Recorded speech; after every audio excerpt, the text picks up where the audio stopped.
Mas o problema maior era com isso aqui, ó, as heresias. Aí que era complicado, porque aqui os ataques à fé eram mais sérios, mais pesados. Veja, por exemplo, esse aqui, o gnosticismo. Sabe o que é o gnosticismo? O gnosticismo é a crença de que a matéria é ruim, a matéria é má. A matéria é má e o espírito é bom. Então a matéria e o espírito não podem se dar bem. Os dois são inimigos. Não há como associá-los.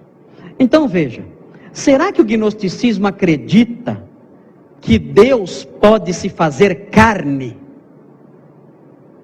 Deus é espírito. Bom, será que Deus pode se fazer carne? Pode? Para o gnóstico isso é um absurdo. Como é que é? Deus se fez carne, o verbo se fez carne, isso não tem base nenhuma. Como pode o espírito se contaminar com a matéria desse jeito? Isso não tem sentido, isso aí. O gnosticismo negava a encarnação. E outra coisa, o gnosticismo negava a ressurreição. Para eles, Jesus era só um espírito que andava flutuando por aí. Os gnósticos acreditavam que Jesus, se andasse na areia, não deixaria pegadas. Ele não tinha um corpo de verdade, um corpo físico.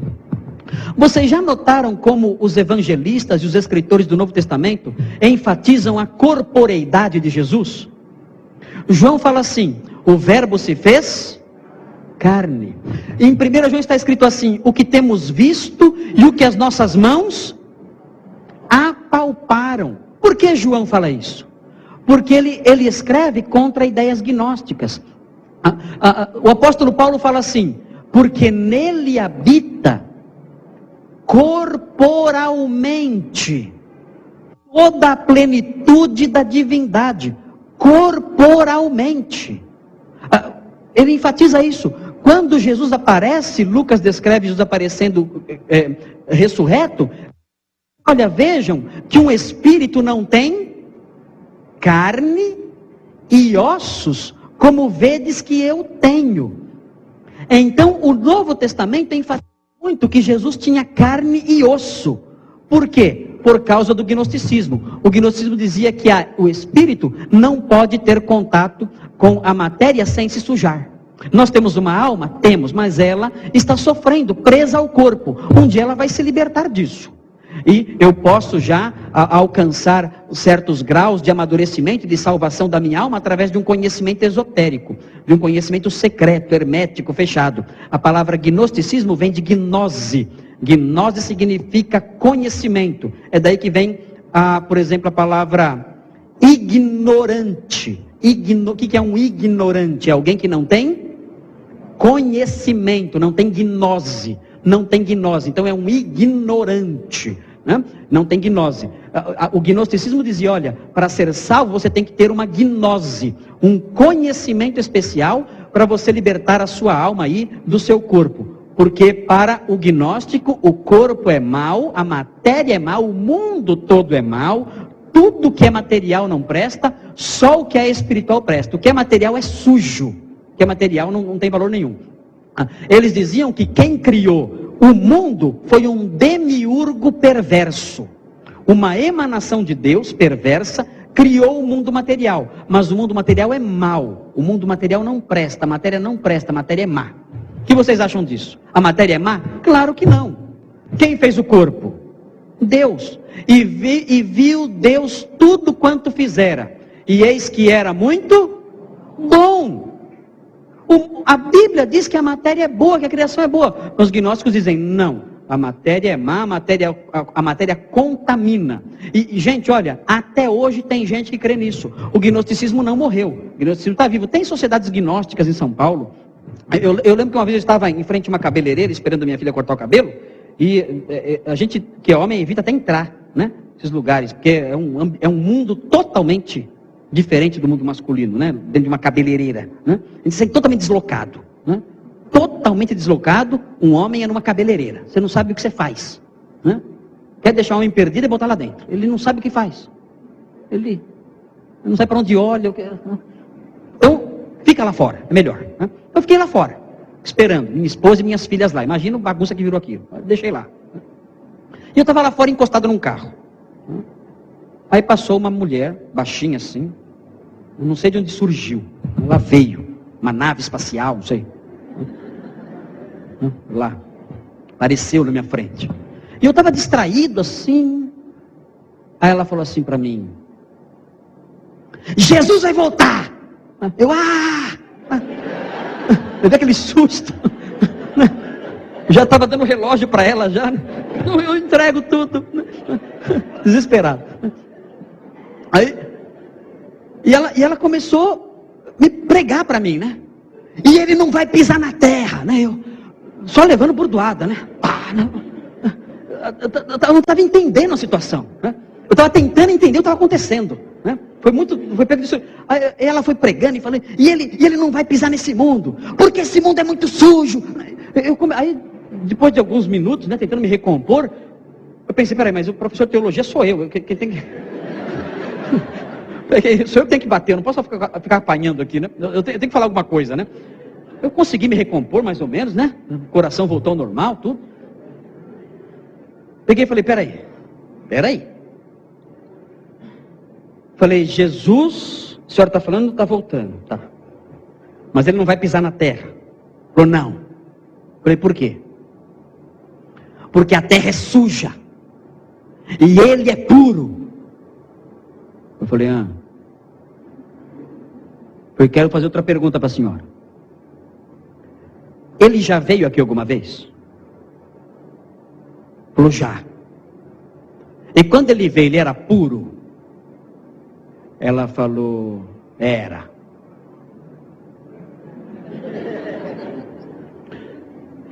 E ele pisou na terra? Pisou. E a terra era suja? Ela olhou assim para mim e falou, mas agora é mais. Foi embora brava, entrou na nave espacial e foi abduzida. Nunca mais vi aquele ser na minha frente, desapareceu. Mas veja só, essa mulher era uma gnóstica. Ela tinha ideias gnósticas na cabeça. Ela acreditava que o que é espiritual não pode ter contato com o que é físico, porque se corrompe. É uma ideia gnóstica de uma senhora simples, uma dona de casa, uma senhora simples do povo, crendo nisso. Ideias gnósticas que a igreja teve que se levantar para atacar e defender a verdade. E é sempre assim. Hoje em dia nós temos heresias nas igrejas? Tem mentiras nas igrejas? Tem. O que temos que fazer? É assim mesmo, tem que entender, cada um tem sua ideia. Não. Nós temos que combater essas coisas. O gnosticismo foi terrivelmente atacado pelos pais da igreja. Pelos próprios escritores do Novo Testamento, o gnosticismo foi atacado e foi vencido. O gnosticismo não permaneceu na igreja. Vejam aí outro item, o ebionismo. Ebion é uma palavra que vem do hebraico, significa pobre. Pobre. Os ebionitas. Os ebionitas eram cristãos que defendiam a salvação pela guarda da lei. Eram os legalistas. Vocês já leram a carta aos Gálatas, né? Na carta aos Gálatas nós temos ações de cristãos legalistas, mestres legalistas, que ensinavam que a justificação era pela circuncisão, pela guarda da lei de Moisés. Então o homem tinha que ser circuncidado para ser salvo. O que era a circuncisão? A circuncisão é uma cisão. O que é uma cisão? Um corte. Um corte, circuncisão. É um corte na forma circular. Era a remoção do que a Bíblia chama de a carne do prepúcio, a fimose dos homens. Então era uma cirurgia feita em círculo, era circuncisão, e removia a carne do prepúcio, a fimose do judeuzinho. Então, eles diziam, olha, para ir para o céu tem que guardar a lei, tem que ser circuncidado, tem que guardar o sábado, não pode comer isso, não pode comer aquilo, se fizer isso não vai para o céu. Os ebionitas persistiram na igreja até o século II, depois eles desapareceram, mas ensinavam isso. Hoje em dia nós temos pessoas que ensinam legalismo também. Existem movimentos, o movimento adventista do sétimo dia, parece que há vertentes menos radicais, mas há vertentes que ensinam que para ir para o céu você não pode comer carne de porco. Isso tem que guardar o sábado. Se você não guardar o sábado, se você não guardar a lei, você não vai para o céu. Os ebionitas foram combatidos pela igreja antiga, pelos pensadores da igreja antiga, e eles não gostavam do apóstolo Paulo. Por que será? Porque o apóstolo Paulo dizia que a salvação não é pela lei. Eles não gostavam do apóstolo Paulo. Os ebionitas, no segundo século, já começaram a desaparecer. Mas era uma heresia que incomodou bastante. Nem os judeus gostavam deles e nem os cristãos gostavam deles. Ninguém gostava deles. Então, sumiram, foram embora. Aqui, o marcionismo. O que dizia o marcionismo? Marcionismo foi uma espécie de gnosticismo. Marcion dizia que havia dois deuses. Jeová, um Deus muito perverso, e o Pai de Jesus. Jeová criou o mundo, mas Jeová é um Deus muito ignorante e muito mau. E ele criou o mundo contra a vontade do Pai. Então o mundo é mau, e mais, o Velho Testamento é mau também. Marcion não aceita o Velho Testamento. E as porções do Novo Testamento que tem citações do Velho Testamento, Marcion tira.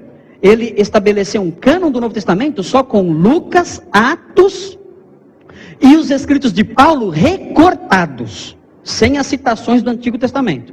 E afirmava isso. Olha, a matéria é algo ruim, o mundo é algo ruim, e Jeová é um Deus mau. Os cristãos devem ter só os livros de Lucas e de Paulo, com algumas exceções aí, alguns recortes. Marcion também teve que ser atacado. Marcion viveu na metade do segundo século. Ele foi da região do Ponto, no norte da Turquia, perto do Mar Negro. E ele se mudou para Roma no ano 138 e lá divulgou suas ideias. Foi rejeitado pela igreja. A igreja marcionita não foi recebida pelos cristãos como uma igreja herética, porque picotava a Bíblia. Os cristãos não aceitaram as ideias de Marcion. Outra ideia, o montanismo também foi rejeitado pela igreja. Os montanistas acreditavam numa espécie de perfeccionismo. Tertuliano de Cartago foi montanista.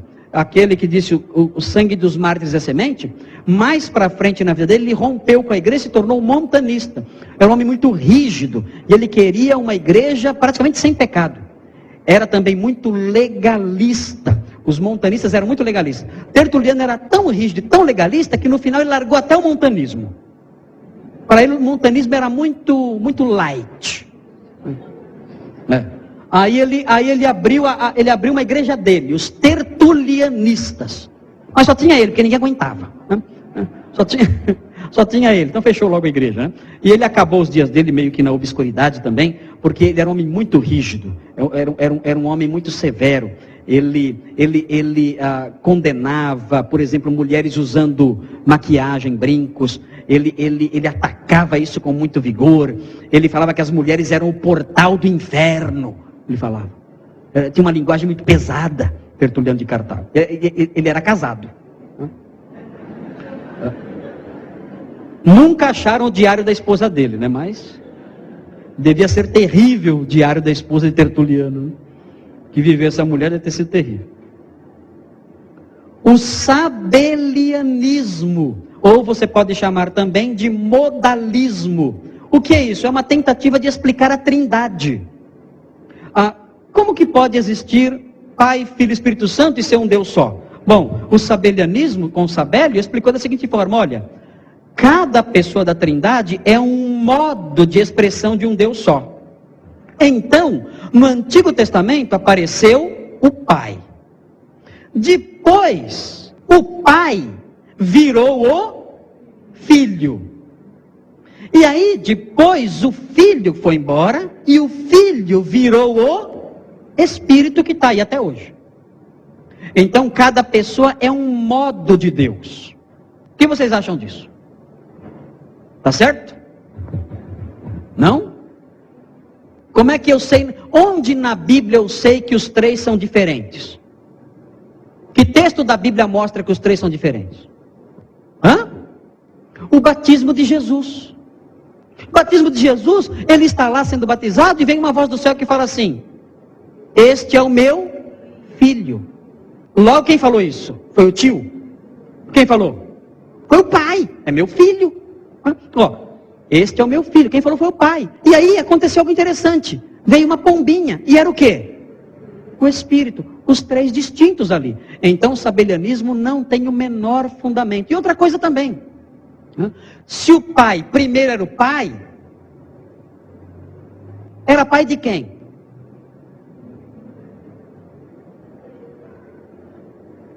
Como é que o pai vira filho? Então ele não era pai antes. O que ele era? Ele era... Você é o pai? Não, ainda não. Aí ele vira filho. Você é filho de quem? Não tem pai. Não tem sentido isso. Absolutamente nenhum sentido. Então, o sabelianismo modalista, como é chamado, foi rejeitado. E também porque o sabelianismo gera o patripassionismo.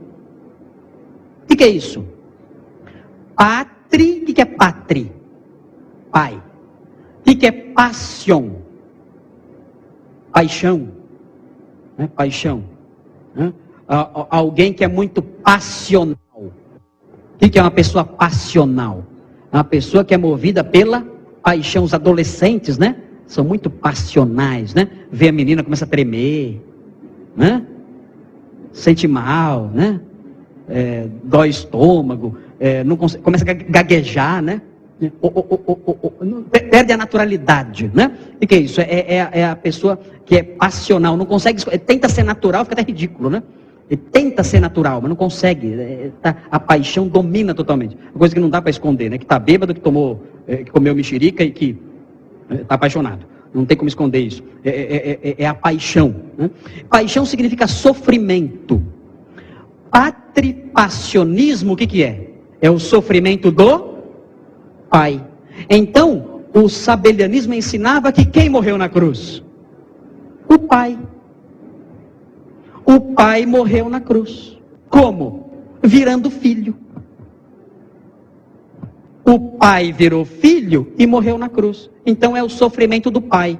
E isso não tem o menor fundamento na Sagrada Escritura. Sabemos quem morreu na cruz foi o filho, e a igreja se insurgiu contra isso, contra o sabelianismo patripassionista.